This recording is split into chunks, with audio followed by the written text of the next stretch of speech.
Okie dokie smoky, let's do this thing.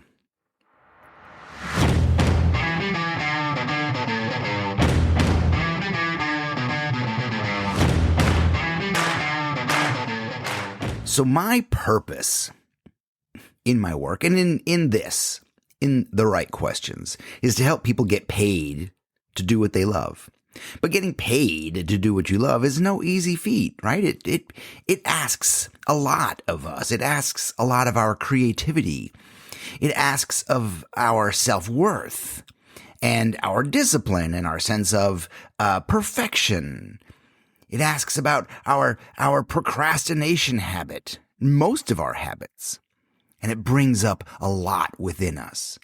And the one consistent question that I receive from so many creators is, James, how can I create when I'm stressed?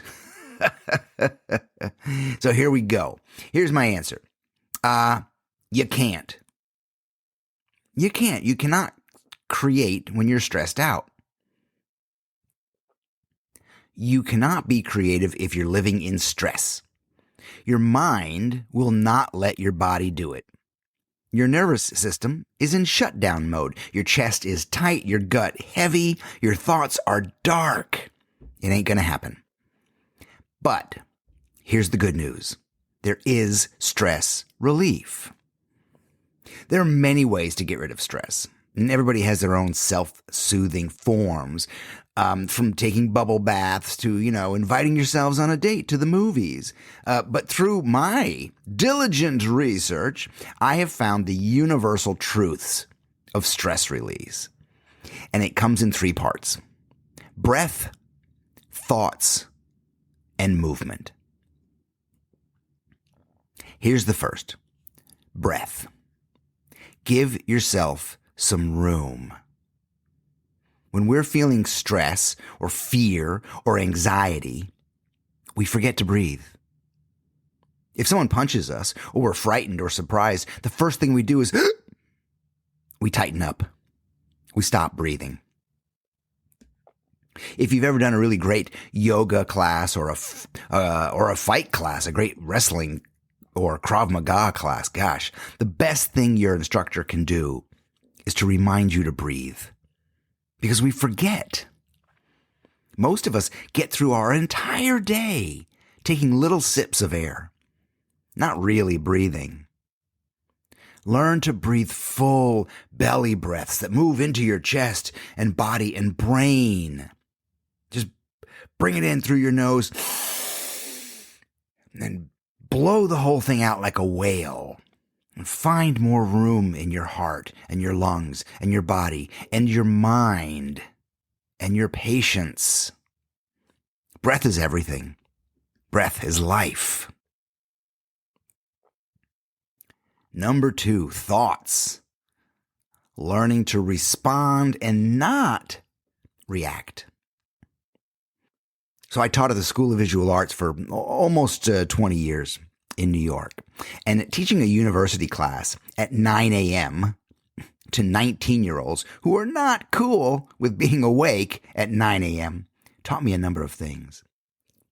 The first was the importance of choosing better thoughts. Inevitably, one of my young charges would enter class in a freshly soured mood. I'd ask, "Hey, what's going on?" And they'd say, "Somebody nudged me on the train." And I'd think, oh my gosh, hey, let's talk about that.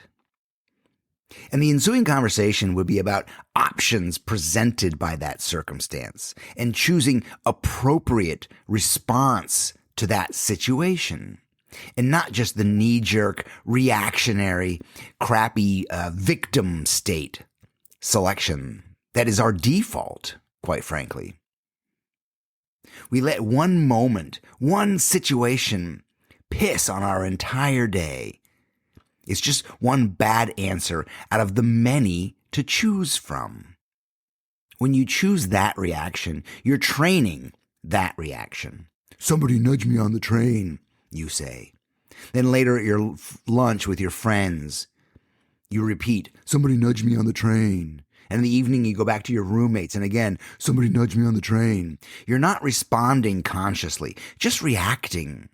You are recreating and retraining and living in that place until that thought becomes who you are. You've become a puppet of that thought and not in charge of it.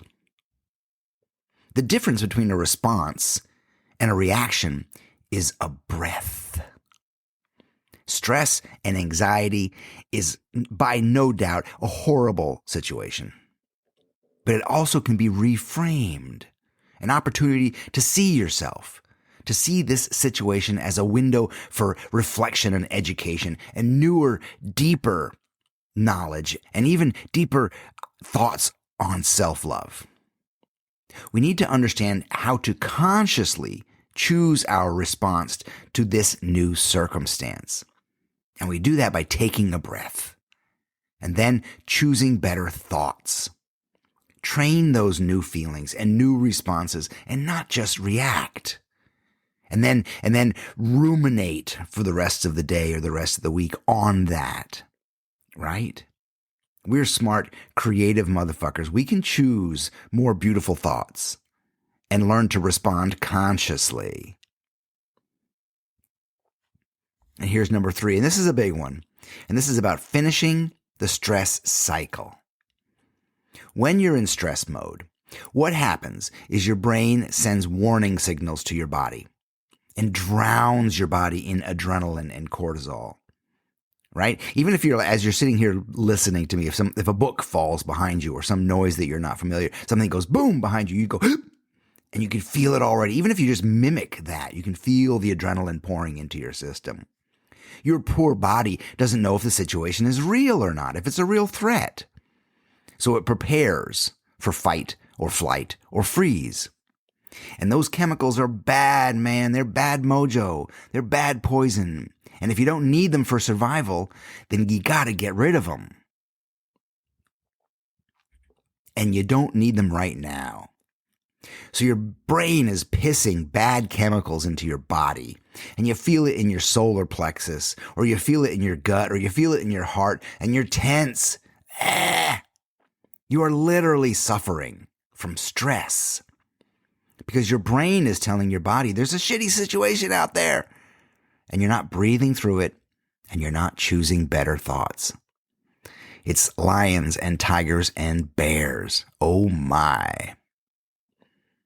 So you got to get rid of those chemicals in your body. And the only way to do that is to flush them out through movement. Go for a run, get to the gym, throw a minute-long freaking dance party for yourself. But you've got to move. The proper stress response is to move all that crap through your system and complete the stress cycle. But human beings don't do this. Animals do it. Let's say you're a gazelle and you're chilling by the watering hole. With your Starbucks in the morning, you're enjoying your chai latte so much that you don't see the lion creeping up on you. You look up. And you got a choice. Fight, flight, or freeze. And boom, you're off running, choosing the flight response. Good idea. Even stop thinking about your chai latte. You're gone. You're fast. He's fast. You zig, you zag, but he only zigs, and you lose him. Now, being a gazelle, the first thing you do when you know it's all clear is you go into the bushes and you finish the stress response. You start shaking your whole body out. Like shaking it off. You're shaking off the sweat. You're doing these deep breaths to get all that out through your breath and through your sweat. And that sweat's flying off and you're flushing all the bad chemicals like the cortisol and the adrenaline out of your system. And when you're done, you saunter back to the watering hole. You pick up your chai latte and you calmly start drinking again. You've completed the stress cycle. You've returned all your settings to cool as fuck. But, my dear friend, you are a human being. You are doomed with that big brain and that unfortunate ability to hold on to your thoughts, and you forget to breathe, and you don't complete the stress cycle with movement, and you hold on to your stress and the bad chemicals that weaken your body and make you sick. Listen, stress sucks, but chronic stress sucks worse and creates more damage and even disease. But we can still be in charge of our choices. We can choose to stay healthy. The only things we can control are our thoughts and our actions. We can control the few things that we can, like our breath. We can choose beautiful thoughts, and we can even move our bodies. Do yourself a favor right now. Tell yourself that you are a creative, sexy beast. Take a deep breath. Take 3. They're free. And then throw yourself a dance party and get back to doing what you love. Hey, I'm James Victoria, and I know, you guys want to work with me. Awesome. You want to work with me. You want me as your mentor. You want me as your coach. Me as your buddy. Hey, check the links below. That's what I do for people. Check the links below. Get in touch with me. I got a really awesome questionnaire that'll help you.